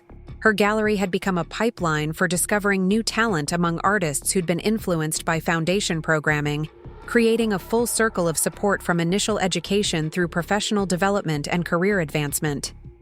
I've been approached by collectors in 6 other cities who want to establish similar centers, Victoria announced during our monthly board meeting. The model you've created here is inspiring people across the country to think differently about how cultural institutions can serve their communities. The replication of our approach represented exactly what I'd hoped would emerge from my mother's legacy. Rather than being a singular success story, her example was becoming a template for how passionate individuals could create lasting change in their communities by combining personal interests with strategic action and educational commitment. Dr. James Harrison had agreed to serve as the center's director of authentication services, establishing protocols that would help other amateur collectors investigate their own inherited or acquired artworks. His expertise would be available not just to wealthy individuals seeking certification for insurance purposes, but to anyone curious about family heirlooms or flea market discoveries. We're developing a democratized approach to art authentication, Dr. Harrison explained, describing new technologies that would make basic investigation techniques accessible to people without advanced training. Digital imaging, database searches, and comparative analysis tools will allow anyone to conduct preliminary research before deciding whether professional authentication is warranted. The authentication services would be offered at sliding scale rates, ensuring that economic barriers wouldn't prevent people from investigating potentially significant discoveries. We'd learned from my mother's experience that important artworks existed in unexpected places, often owned by people who had no idea of their cultural or monetary value. Amanda Foster had been hired as the center's director of community partnerships, developing relationships with schools, community centers, and cultural organizations throughout the Midwest. Her work would ensure that the center's influence extended far beyond its physical location, creating networks of support and resources that would benefit emerging artists and cultural enthusiasts across the region. The mobile programming has been so successful that we're launching permanent satellite locations in 3 smaller cities, Amanda reported, indicating expansion plans that would triple our geographic reach within 2 years. Each location will offer full programming while maintaining connection to the main center for specialized resources and advanced training. The satellite locations represented my commitment to ensuring that geographic isolation wouldn't limit access to quality arts education and cultural programming. Rural communities and smaller cities deserved the same opportunities as urban centers, and the Foundation's resources would make that possible. As construction on the center moved forward, I found myself reflecting on the personal transformation that had accompanied this professional journey. The struggling teacher who'd once worried about rent payments and accepted dismissive comments about her impractical career choices had become a recognized leader whose opinions were sought by museum directors and cultural policymakers. But more importantly, I'd learned to trust my own judgment and pursue my authentic interests without apology or compromise. The confidence that came from understanding my mother's legacy had extended into every aspect of my life, enabling me to make decisions based on my own values rather than others' expectations or limitations. The center's opening ceremony was scheduled for the 5th anniversary of my mother's death, a timing that felt appropriate for honoring her memory while celebrating the future she'd made possible.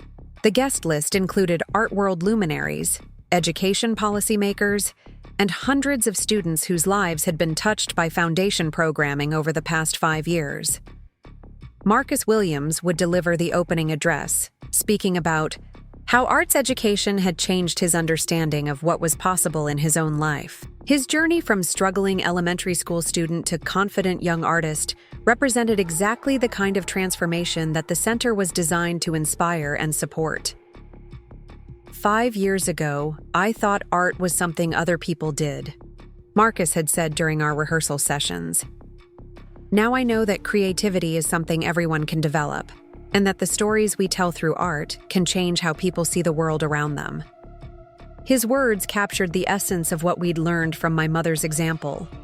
Art wasn't just decoration or investment, but a powerful tool for communication, cultural preservation, and personal development that should be accessible to everyone, regardless of background or economic circumstances. The center's research library would house the complete documentation of my mother's collecting process, providing scholars with unprecedented insight into how one person's passion and knowledge had resulted in such significant cultural discoveries. Her research notes, correspondence with auction houses, and detailed records of every acquisition would become primary source material for future studies of American art collecting and cultural preservation. But perhaps the most meaningful aspect of the center would be its commitment to supporting other women who wanted to pursue careers in art-related fields. The Margaret Mitchell Fellowship Program would provide full funding for graduate students and early career professionals who showed promise in museum work, art history, or cultural education, but lacked the financial resources to pursue advanced training. The fellowship recipients would carry forward my mother's legacy of combining passion with professional excellence, creating a new generation of cultural leaders who understood that meaningful work required both personal authenticity and strategic thinking. Their contributions would extend my mother's influence far beyond what she could have achieved through her individual collecting efforts. As the center's opening approached, I received a letter that provided the perfect capstone to this extraordinary journey. It came from Dr. Margaret Thompson, a retired librarian in Portland, Oregon, who'd been inspired by my mother's story to investigate a collection of paintings she'd inherited from her great-aunt. "Dear Ms. Mitchell," the letter began, "I wanted to share news that your mother's example has led to another significant discovery. The paintings I inherited 20 years ago and stored in my garage have been authenticated as works by several important Pacific Northwest artists, including 2 pieces by Mark Tobey that were previously unknown to scholars." Dr. Thompson's letter continued to describe how she'd used foundation resources and Dr. Harrison's authentication protocols to investigate her inheritance, ultimately uncovering artworks valued at over $3 million. She'd decided to donate the most significant pieces to the Portland Art Museum while using proceeds from sales to establish a scholarship fund for aspiring art historians. "Your mother proved that passion and knowledge can create extraordinary results," Dr. Thompson wrote, "and her example gave me the confidence to trust my own instincts about these paintings. I hope my discoveries will inspire other families to investigate their own inherited artworks." The letter represented exactly what I'd hoped would emerge from sharing my mother's story. Her legacy was multiplying exponentially, inspiring discoveries and cultural contributions that would have been impossible without her example of what one person could achieve through dedicated pursuit of their authentic interests. On the evening before the center's opening, I walked through the completed galleries for the first time, seeing how my mother's paintings looked in their new permanent home. The Cassatt still life occupied a place of honor in the main exhibition hall, surrounded by detailed explanations of how its discovery had led to broader investigations of American art collecting and cultural preservation. But the painting that moved me most was a small watercolor landscape that my mother had created herself during her college years, before she'd switched from art to education. I'd discovered it tucked away in her bedroom dresser, signed with her maiden name and dated 1965. The work showed considerable skill and artistic sensitivity, suggesting that her interest in art had been deeply personal rather than purely academic. Seeing my mother's own artwork displayed alongside the masterpieces she'd collected reminded me that her legacy wasn't just about discovery and preservation, but about the fundamental human need to create and share beauty with the world. The center would honor that spirit by providing opportunities for artistic expression alongside education and cultural investigation. As I prepared to leave the building, I found myself thinking about the letter I'd written to my mother just before her death, a message I'd never had the courage to send. In it, I'd tried to express my gratitude for everything she'd taught me, about pursuing excellence while remaining true to your authentic self. Now, standing in an institution that would continue her work for generations to come, I finally understood that actions could express gratitude more eloquently than words. The Margaret Mitchell Center for American Art would be my permanent thank you to the woman who'd shown me that extraordinary things were possible for people who combined passion with patience, knowledge with courage, and personal authenticity with commitment to something larger than themselves. The teacher who'd once worried about justifying her impractical career choices had become a cultural leader whose influence would extend far beyond her own lifetime.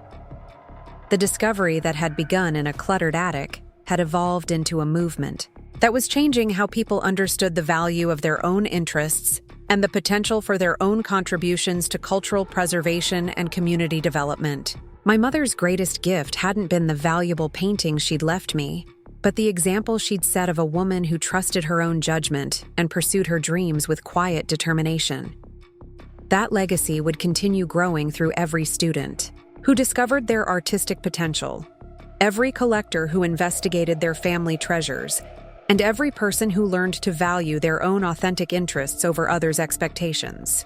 The Margaret Mitchell Center for American Art would stand as a permanent testament to the power of following your passion with intelligence and dedication, proof that extraordinary things were possible for anyone willing to trust their own instincts and pursue their authentic dreams without compromise. Up next, you've got 2 more standout stories right on your screen. If this one hit the mark, you won't want to pass these up. Just click and check them out.